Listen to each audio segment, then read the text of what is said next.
नमस्कार दोस्तों, मैं अभिलाष सूर्यवंशी आप सभी का आपके अपने इस यूट्यूब चैनल पर स्वागत करता हूं। चलिए आज हम एक नया चैप्टर साझा या पार्टनरशिप के बारे में देखते हैं। तो देखिए, साझा या पार्टनरशिप है क्या? तो दो या दो से अधिक व्यक्तियों द्वारा पूंजी लगाकर साथ मिलकर व्यापार करने को ही साझा या पार्टनरशिप कहते हैं। तो देखिए, यहाँ पर पूंजी क्या होता है? तो व्यापार में जो हम धन लगाते हैं उसी को ही पूंजी बोला जाता है। और साझेदार या पार्टनर क्या होता है? तो व्यापार में जो भी व्यक्ति शामिल रहते हैं उन प्रत्येक व्यक्ति को साझेदार या पार्टनर्स कहते हैं। तो इस प्रकार से साझा या पार्टनरशिप एक पद्धति है जिसमें दो या दो से अधिक व्यक्ति अपनी पूंजी लगाकर कोई व्यापार प्रारंभ करते हैं और इस व्यापार से एक निश्चित समय में प्राप्त लाभ को आपस में बांटते हैं। तो देखिए, जो व्यापार से लाभ या प्रॉफिट प्राप्त होगा उसको उन पार्टनर्स के बीच में कैसे बांटेंगे? तो किसी व्यापार से जितना भी प्रॉफिट होगा उसको हम पूंजी गुणा समय के अनुपात में उन साझेदार या पार्टनर्स के बीच में बांटेंगे। इसको याद रखिए, पूरा इस चैप्टर में यही काम आने वाला है कि जो भी प्रॉफिट होगा उसको हम पूंजी गुणा समय के अनुपात में ही बांटेंगे। इस चैप्टर में हम अलग अलग टाइप के क्वेश्चन पढ़ेंगे। किसी टाइप में समान पूंजी अलग अलग समय के लिए लगा रहेगा, तो किसी टाइप में अलग अलग पूंजी एक ही समय के लिए लगा रहेगा, और किसी टाइप में अलग अलग पूंजी अलग अलग समय के लिए व्यापार में लगा रहेगा। तो देखिए, जब किसी व्यापार में अलग अलग पूंजी अलग अलग समय के लिए लगा रहेगा तो वहाँ पर लाभ को बांटने के लिए पूंजी गुणा समय का ही प्रयोग करेंगे। देखिए, जैसे कि एक उदाहरण बताता हूँ। जैसे कि है, राम और श्याम क्रमशः 1000 और 2000 रुपया लगाकर व्यापार करते हैं तथा वर्ष के अंत में 600 रुपया का लाभ होता है। तो प्रत्येक को लाभ जो है 1:2 के अनुपात में प्राप्त होगा, अर्थात 200 रुपया तथा 400 रुपया, क्योंकि दोनों की पूंजी एक ही समय तक लगी रहीं। तो देखिए, इस एग्जाम्पल में बोला क्या गया है, राम और श्याम हैं, वे दोनों 1000 और 2000 रुपया मतलब अलग अलग पूंजी लगाए हैं, लेकिन दोनों का जो पूंजी है एक ही वर्ष के लिए लगा है। तो एक वर्ष के अंत में क्या है, उनको 600 रुपया का लाभ प्राप्त होता है। तो जाहिर सी बात है, यहाँ पर जो लाभ का बंटवारा होगा वो पूंजी के अनुपात में होगा, क्योंकि समय तो एक ही है। इस तरह से 1000 और 2000 को हम सिंप्लीफाई करेंगे तो 1:2 के अनुपात में आता है। तो इस प्रकार से जो लाभ का बंटवारा होगा वो 1:2 के अनुपात में ही होगा। तो इस तरह से 600 में 200 रुपया राम को और 400 रुपया श्याम को प्राप्त होगा। तो यह एक उदाहरण है समझाने के लिए। चलिए अब हम क्वेश्चन हल करके देखते हैं। तो इस चैप्टर से भी अनेक प्रकार के क्वेश्चन कॉम्पिटिशन एग्जाम में पूछे जाते हैं। तो देखिए, पहला टाइप का क्वेश्चन देखते हैं, जिसमें भिन्न भिन्न पूंजियां हैं वे समान समय के लिए लगी जाएंगी। मतलब यहाँ पर व्यापार में अलग अलग पूंजियां एक समान समय के लिए लगाई जा रही हैं।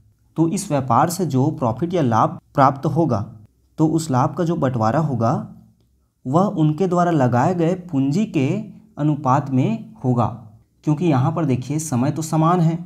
तो यदि समय को हम एक भी लेते हैं मान लीजिए, तो सब में क्या होगा, मल्टीप्लाई 1 होगा, तो उससे उनके पूंजी के अनुपात में कोई अंतर नहीं पड़ेगा। इसलिए जब भिन्न भिन्न पूंजियां समान समय के लगाई जाएंगी तो उनका लाभ का जो वितरण होगा वह उनके पूंजी के अनुपात में होगा। तो देखिए, जैसे क्वेश्चन है, राम, श्याम और मोहन ने क्रमशः 15,000, 18,000 तथा 21,000 रुपया लगाकर व्यापार शुरू किया। एक वर्ष के अंत में कुल 90,000 रुपये का लाभ हुआ। बताइए तीनों को कुल लाभ के रूप में कितने कितने रुपये प्राप्त होंगे? तो देखिए, अभी मैंने आपको क्या बताया कि जो उनका लाभों का वितरण होगा वह उनके पूंजी के अनुपात में होगा। तो पूंजी के अनुपात में होगा तो राम का पूंजी क्या है, राम, श्याम और मोहन का। तो राम का पूंजी कितना है, 15,000 लगाया है इसने, श्याम ने 18,000 लगाया है और मोहन ने 21,000 रुपया व्यापार में लगाया है। तो इसे सिंप्लीफाई करते हैं तो ये तीनों जीरो कैंसिल हो जाएगा, तो यहाँ पर बचेगा 15, यहाँ पर 18 और यहाँ पर 21। इसको भी और सिंप्लीफाई करते हैं तो क्या आ जाएगा, 3 पंचे 15, 3 छक्के 18 और 3 सत्ते 21। तो उनका जो लाभ का वितरण होगा वो 5, 6 और 7 के अनुपात में तीनों में वितरण होगा। तो इस तरह से कुल जो प्राप्त लाभ हुआ है उसमें से 5, 6 और 7 के अनुपात में तीनों को क्रमशः रुपये मिलेंगे। तो इस प्रकार देखिए, अब यहाँ पर जो इनका अनुपाती योग है वो कितना हो जाएगा,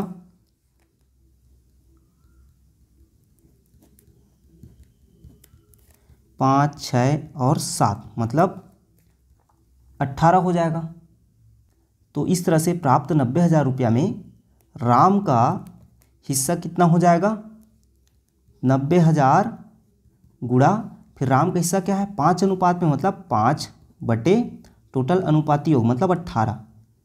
अब इसे हल करेंगे तो क्या आ जाएगा, 18 कम 18 पंछे 0 0 0 मतलब 5 पंछे 25,000। इसी तरह श्याम को कितना मिल जाएगा उस लाभ में, तो 90,000 प्राप्त लाभ है और श्याम का हिस्सा क्या है 6 अनुपात में मतलब 6 बटे 18। तो 18 कम 18 पंछे, तो इस तरह से होगा 6 पंछे 30। और इसी तरह मोहन का हिस्सा क्या हो जाएगा, तो 90,000 प्राप्त लाभ है, उसमें मोहन का हिस्सा 7 अनुपात में है तो 7 बटे अनुपाती होगा 18। अब इसको 18 पंछे तो 7 पंछे 35,000। इस तरह से जो व्यापार से लाभ प्राप्त हुआ है उसमें राम का हिस्सा 25,000 रुपया, श्याम का हिस्सा 30,000 रुपया और मोहन का हिस्सा 35,000 रुपया हो जाएगा। तो इस तरह से जब अलग अलग पूंजियां एक समान समय के लिए लगाई जाएं तो जो प्राप्त लाभ में अनुपात होगा वह उनके लगाए गए पूंजी के अनुपात में ही होगा। देखिए अगला क्वेश्चन है, 3 साझेदार क्रमशः 60,000 रुपया, 90,000 रुपया तथा 100 रुपया लगाकर 6 महीने का व्यापार करते हैं। यदि अवधि के अंत में प्रत्येक को क्रमशः 30,000, 45,000 तथा 40,000 रुपया का लाभ के रूप में प्राप्त हों तो x का मान ज्ञात कीजिए। मतलब यहाँ पर तीसरे व्यक्ति का आपका जो पूंजी है वो पूछा जा रहा है। तो देखिए यहाँ पर तीनों व्यक्तियों का जो पूंजी है वो अलग अलग है और एक ही समय के लिए लगा है। इसका मतलब जो उनका लाभ में अनुपात होगा वह उनके लगे हुए पूंजी के अनुपात में होगा। तो देखिए पहले व्यक्ति का लाभ कितना है 30,000 रुपया है, दूसरे व्यक्ति का लाभ जो है 45,000 रुपया है और तीसरे व्यक्ति का लाभ है 40,000 रुपया है। और उनका पूंजी क्या है, पहले व्यक्ति का 60,000 है, दूसरे व्यक्ति का 90,000 है और तीसरे व्यक्ति का पूंजी हमें पता नहीं है 100 रुपया है। तो यहाँ पर तीसरे व्यक्ति का पूंजी x का मान हमें ज्ञात करना है। तो देखिए यहाँ पर आप क्या कर सकते हैं, एक तो आपको x वाले को लेना ही पड़ेगा मतलब तीसरे व्यक्ति का, और आप जो है पहले या दूसरे व्यक्ति के किसी भी एक को आप ले लीजिए। उन दोनों में अनुपात से हम x का वैल्यू निकाल सकते हैं। तो मान लीजिए हम दूसरे और तीसरे व्यक्ति के बीच में अनुपात लेते हैं, तो यहाँ पर भी हमें उनके लाभ में भी दूसरे और तीसरे व्यक्ति का लेना पड़ेगा। तो इन दोनों को लेते हैं तो यह क्या हो जाएगा, इसे हम लिख सकते हैं 90,000 बटे x लिख सकते हैं, और इसे क्या लिख सकते हैं 45,000 बटे 40,000 लिख सकते हैं। क्रॉस मल्टीप्लिकेशन होगा तो यह क्या हो जाएगा 45,000 गुणा x और इधर 90,000 गुणा 40,000। तो x का मान क्या हो जाएगा 90,000 गुणा 40,000 बटे में यहाँ आ जाएगा 45,000। तो इसे हल करेंगे तो ये तीनों जीरो कैंसिल। अब यहाँ पर यह क्या हो जाएगा 5 9 से जाएगा तो 9 दहम और 9 पंछे 45, 5 एकम 5 दूनी 10। इस प्रकार से 40 दूनी 80,000 रुपया x का मान आ जाएगा। मतलब यहाँ पर तीसरे व्यक्ति का जो पूंजी है वह 80,000 रुपया होगा।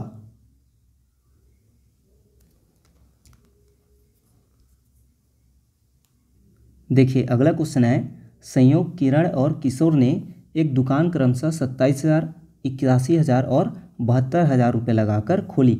एक साल के अंत में प्राप्त हुए लाभ को तीनों में बांटा गया।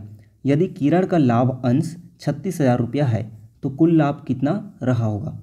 तो देखिए यहाँ पर क्वेश्चन में बोला क्या जा रहा है, संयोग किरण और किशोर 3 व्यक्ति ने एक दुकान जो है 27,000, 81,000 और 72,000 रुपये लगाकर खोली और 1 साल के अंत में जो लाभ प्राप्त हुआ उसे तीनों में बांटा गया। तो यहाँ पर हमको दिया गया है कि किरण को उस लाभ में 36,000 रुपया प्राप्त हुआ है, तो व्यापार में कुल कितना लाभ मिला होगा ये हमें बताना है। तो देखिए इसे हल करते हैं। तो सबसे पहले मैंने आपको बताया कि उनके जो लाभों में अनुपात होगा वह किस अनुपात में होगा, उनके लगाए गए पूंजी के अनुपात में होगा। तो उनके लगाए गए पूंजी क्या है, 27,000 है और किरण का 81,000 रुपया है और संयोग का 72,000 रुपया है। इसे हम सिंप्लीफाई करेंगे तो क्या आ जाएगा, ये 3 जीरो कैंसिल और यह जो है 9 से डिवाइड हो जाएगा तो 9 तिया 27, 9 निया 81 और 9 अट्ठे 72।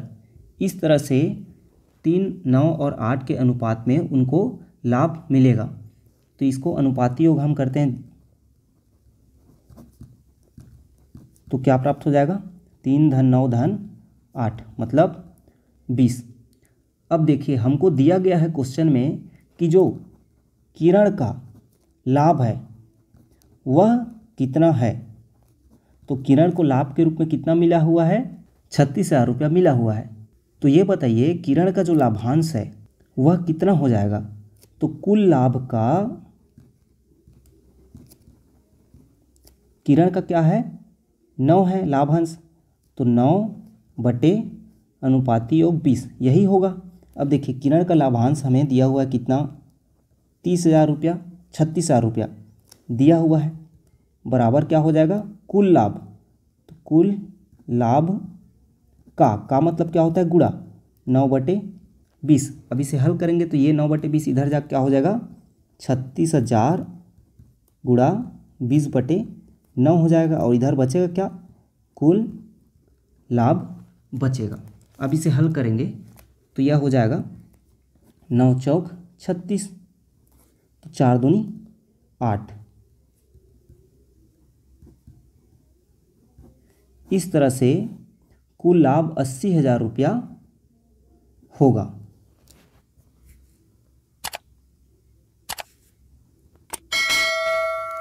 देखिए अगला क्वेश्चन है, किरण, संयोग और किशोर ने एक व्यवसाय 4700 रुपये से आरंभ किया। किरण ने संयोग से 500 रुपया अधिक लगाए और संयोग ने किशोर से 300 रुपया अधिक लगाए। यदि लाभ 1410 रुपया है तो किरण को कितना लाभांश मिलेगा। तो इस क्वेश्चन में आप देखते हैं तो यहाँ पर किसी का भी पूंजी स्पष्ट रूप से नहीं दिया गया है। किशोर के पूंजी के बारे में कुछ भी नहीं बताया गया है। तो सबसे पहले हम किशोर की पूंजी को x रुपया मान लेते हैं। तो माना कि किशोर की पूंजी कितना रुपया है, x रुपया है। तो संयोग की कितनी हो जाएगी, तो संयोग की पूंजी हो जाएगी कितना बोला है, किशोर से 300 रुपया अधिक, मतलब x प्लस 300 रुपया संयोग की हो जाएगी। और इसी प्रकार किरण की कितनी हो जाएगी, तो किरण की पूंजी हो जाएगी, क्या बोला गया है, संयोग से 500 रुपये अधिक, और संयोग का कितना हुआ, x धन 300 और उससे 500 अधिक किसका है, किरण का है। तो इस प्रकार से तीनों का पूंजी इस प्रकार से होगा, मतलब इन तीनों ने व्यापार में इतना इतना रुपया लगाया। अब देखिए क्वेश्चन में आपको पहले बोला गया है कि तीनों ने एक व्यवसाय 4700 रुपये से आरंभ किया, मतलब इन तीनों का जो पूंजी है लगाया गया उन तीनों का योग कितना है, 4700 रुपया है। तो तीनों के पूंजी का योग कितना है, कुल 4700 रुपया है। और तीनों के पूंजी का हम योग कर देते हैं, तो योग करेंगे तो क्या आ जाएगा, x plus 300 plus x plus 300 plus 500, यह हो गया तीनों के पूंजी का योग, और योग दिया है 4700 रुपया। इसे हम हल करेंगे तो क्या आ जाएगा, 3x है, मतलब यह हो गया 3x और यहाँ पर 3 3 6 6 5 1100 बराबर 4700। अब 1100 इधर जाएगा तो क्या हो जाएगा, यह 4700 माइनस 1100। सो 4700 में 1100 घटेगा, तो क्या आ जाएगा 0 0 7 में 1 6 4 में 1 3। अब ये 3x में से 3 इधर ट्रांसफ़र होगा तो 3 1 कम 3 3 12 36। इस तरह x का जो वैल्यू है वह क्या आ जाएगा 1200 आ जाएगा। तो देखिए यहाँ पर x का वैल्यू 1200 आ गया। और यह x है क्या, तो x हमने किसको माना था, किशोर की पूंजी को माना था। तो यह हो गया x जो है किशोर की पूंजी है। अब किशोर की पूंजी x मिल गई तो संयोग की पूंजी क्या हो जाएगी, संयोग की पूंजी हो जाएगी x धन 300, मतलब x का मान 1200 है और प्लस 300 मतलब 1500। यह किसका हो गया, संयोग का। और इसी तरह किरण का पूंजी कितना हो जाएगा, x धन 300 धन 500, मतलब संयोग के पूंजी से 500 ज़्यादा। तो संयोग का पूंजी कितना हुआ 1500। अब 1500 में 500 और जोड़ेंगे तो 2000। इस तरह से किशोर, संयोग और किरण तीनों का पूंजी हमें क्रमशः 1200, 1500 और 2000 रुपया प्राप्त हो गया। अब चूंकि उन तीनों का पूंजी हमें प्राप्त हो गया तो अब हम आसानी से उनका लाभ निकाल सकते हैं, कितना कितना लाभ में उनको प्राप्त होगा। तो देखिए लाभ में अनुपात उनके पूंजी में अनुपात में होता है। तो देखिए उनका पूंजी क्या क्या है, किरण का है 2000, संयोग का है 1500 और किशोर का है 1200 रुपया। तो इस तरह से इसको हम सिंप्लीफाई करेंगे तो क्या प्राप्त हो जाएगा, यहाँ पर ये 2 0 0 कट गया। तो इस तरह से 20, 15 और 12 अनुपात में। अब इन तीनों को हम जोड़ते हैं तो अनुपाती योग क्या हो जाएगा, 20 धन 15 धन 12 मतलब 47 हो जाएगा। तो क्वेश्चन में हमको क्या पूछा गया है, किरण को कितना लाभांश मिलेगा, मतलब जो प्राप्त लाभ है उसमें किरण को कितना मिलेगा। तो टोटल यहाँ पर लाभ कितना है 1410 रुपया है। तो इसलिए 1410 रुपया में जो किरण का लाभांश है वह कितना हो जाएगा। तो 1410 रुपये में किरण का लाभांश कितना हो जाएगा, तो 1410 और किरण का कितना है 20 है अनुपात, तो 20 बटे अनुपाती योग 47। अब इसे हल करेंगे तो यह क्या आ जाएगा 600 रुपया आ जाएगा। तो इस तरह से किरण को टोटल लाभ में से 600 रुपया लाभ के रूप में प्राप्त होगा।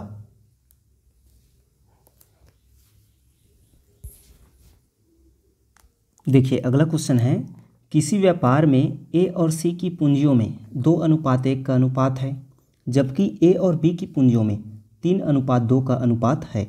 यदि उनको 1,57,300 रुपये का लाभ होता है तो बी को कितने रुपए लाभ में से मिलेंगे।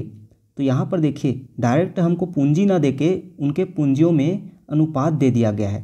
तो यहाँ पर ए और सी में पूंजियों में कितना अनुपात दिया है, 2:1 दिया हुआ है। और ए और बी में कितना अनुपात दिया है पूंजी का, 3:2 दिया हुआ है। तो यहाँ पर आप देखते हैं तो ए और ए दोनों में आ रहा है। तो यहाँ पर देखिए इसको हम C/A लिख सकते हैं कि नहीं, तो ये क्या हो जाएगा 1:2 हो जाएगा। तो इस तरह से आप देख रहे हैं तो C/A और A/B यह सतत रेशियो के रूप में हो जा रहा है। तो इसलिए यहाँ पर हम ABC में अनुपात आसानी से अब निकाल सकते हैं। तो यह क्या हो जाएगा C/A/B। तो CA कितना दिया है 1:2 है, तो 1:2 और A/B कितना दिया 3:2 मतलब 3:2। इसे हल करेंगे तो इसे हल करना मैंने अनुपात चैप्टर में आपको समझा चुका है। ये इसके साथ, ये इसके साथ और ये इसके साथ मल्टीप्लाई होगा, 3 1 3, 3 दूनी 6, 2 दूनी 4। इस तरह से इनके बीच में जो अनुपात होगा A, B और C में वो 3, 6 और 4 का अनुपात होगा। तो यहाँ पर अब हम क्या कर सकते हैं, अनुपाती योग निकाल सकते हैं। तो अनुपाती योग निकालेंगे तो क्या हो जाएगा 3 धन 6 धन 4 मतलब 13 आ जाएगा। अब हम आसानी से यहाँ से B को कितना रुपया लाभ के रूप में मिला है या निकाल सकते हैं।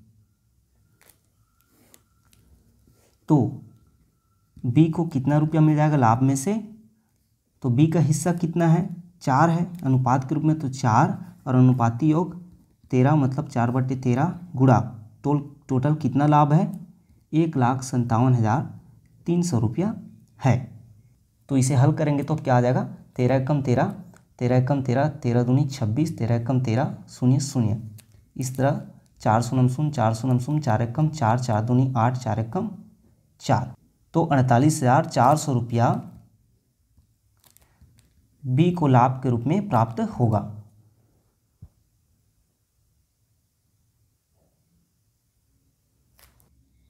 अब देखिए अगला टाइप का क्वेश्चन देखते हैं। तो इसमें क्या है, जब समान पूंजियां भिन्न भिन्न समय के लिए लगाई जाएं, मतलब यहाँ पर जो पार्टनर्स होंगे वे जो पूंजी लगाएंगे वे समान रहेंगे, परंतु उनका लगाया गया समय अलग अलग रहेगा। कोई 1 वर्ष के लिए लगाएगा, कोई 2 वर्ष के लिए लगाएगा। तो इस प्रकार से जो व्यापार होगा उसमें प्राप्त लाभ होगा, उस लाभ में जो अनुपात होगा वह उनके समय के अनुपात में होगा। तो ऐसे क्वेश्चन को हल करने के लिए डायरेक्ट आपको उनके समय के अनुपात में लाभ का वितरण करना होगा। तो देखिए क्वेश्चन है, 2 व्यक्तियों ने साझे में एक व्यापार इस प्रकार प्रारंभ किया कि पहले व्यक्ति की पूंजी 3 वर्ष के लिए तथा दूसरे व्यक्ति की पूंजी 5 वर्ष के लिए निवेशित रही। यदि दोनों ने समान पूंजियां लगाया हो तो कुल 1,60,000 रुपये के लाभ में दोनों व्यक्तियों का हिस्सा ज्ञात करें। तो देखिए क्वेश्चन में यहाँ पर बोल क्या रहा है, 2 व्यक्ति हैं, उन्होंने साझे में एक व्यापार इस प्रकार किया कि पहले व्यक्ति ने अपना पूंजी जो है 3 वर्ष के लिए और दूसरे व्यक्ति ने 5 वर्ष के लिए लगाया। अब देखिए यहाँ पर दोनों का पूंजी समान है, तो कुल लाभ 1,60,000 रुपये में दोनों व्यक्तियों का कितना कितना लाभ के रूप में प्राप्त होगा ये हमें बताना है। तो यहाँ पर लाभों में उनका अनुपात क्या हो जाएगा, उनके समय में अनुपात में होगा। तो समय का अनुपात क्या क्या है, पहले व्यक्ति का 3 वर्ष है और दूसरे व्यक्ति का 5 वर्ष है। इसका मतलब उनका जो लाभ का बंटवारा होगा वो 3 और 5 के अनुपात में दोनों में बंटवारा होगा। अब देखिए दोनों का अनुपाती योग करते हैं, कितना आता है, 3 धन 5 8। तो पहले व्यक्ति का जो लाभ है वह कितना हो जाएगा 1,60,000 में। तो 1,60,000 में पहले व्यक्ति का लाभ 3 बटे अनुपाती योग मतलब 3 धन 5 कितना प्राप्त होगा, 8 होगा। तो यह हो जाएगा 8 एकम 8 दूनी 16, 0 0 0 0। तो इस प्रकार से क्या हो जाएगा, 3 शून्य शून्य शून्य शून्य दूनी 6। तो पहले व्यक्ति का 60,000 रुपया हो जाएगा लाभ और दूसरे व्यक्ति का लाभ में हिस्सा क्या हो जाएगा, 1,60,000 में दूसरे व्यक्ति का हिस्सा हो जाएगा 5 बटे अनुपाती योग मतलब 8। तो 8 एकम 8 दूनी 16, तो 8 शून्य शून्य शून्य शून्य 8 दूनी 5 दूनी 10। तो इस प्रकार से कुल 1,60,000 के लाभ में से पहले व्यक्ति को 60,000 रुपया लाभ के रूप में प्राप्त होगा और दूसरे व्यक्ति को 1,00,000 रुपया लाभ के रूप में प्राप्त होगा।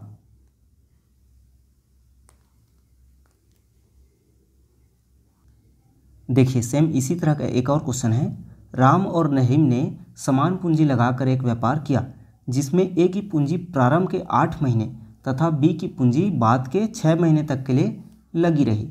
यदि कुल 42,000 रुपये का लाभ हुआ हो तो राम को लाभ के रूप में कितने रुपये प्राप्त होंगे। तो देखिए सीधी सी बात है, यहाँ पर उनका समय का अनुपात दिया हुआ है 8 और 6 महीने का। तो उनके लाभ में जो अनुपात होगा वह कितने का हो जाएगा, उनके समय के अनुपात में होगा। तो समय कितना है 8 और 6 महीना का, मतलब इसको सिंप्लीफाई करेंगे तो ये क्या हो जाएगा 2 चौका 8 और 2 तिया 6, मतलब उनका लाभ में अनुपात 4 और 3 अनुपात में होगा। तो यहाँ पर क्वेश्चन में क्या पूछा गया है कि कुल 42,000 रुपया में राम का लाभ कितने रुपया का होगा। तो कुल 42,000 रुपया में राम को लाभ के रूप में कितना मिल जाएगा, 42,000 गुणा राम का हिस्सा क्या है 4 अनुपात में और अनुपाती योग 4 धन 3 7।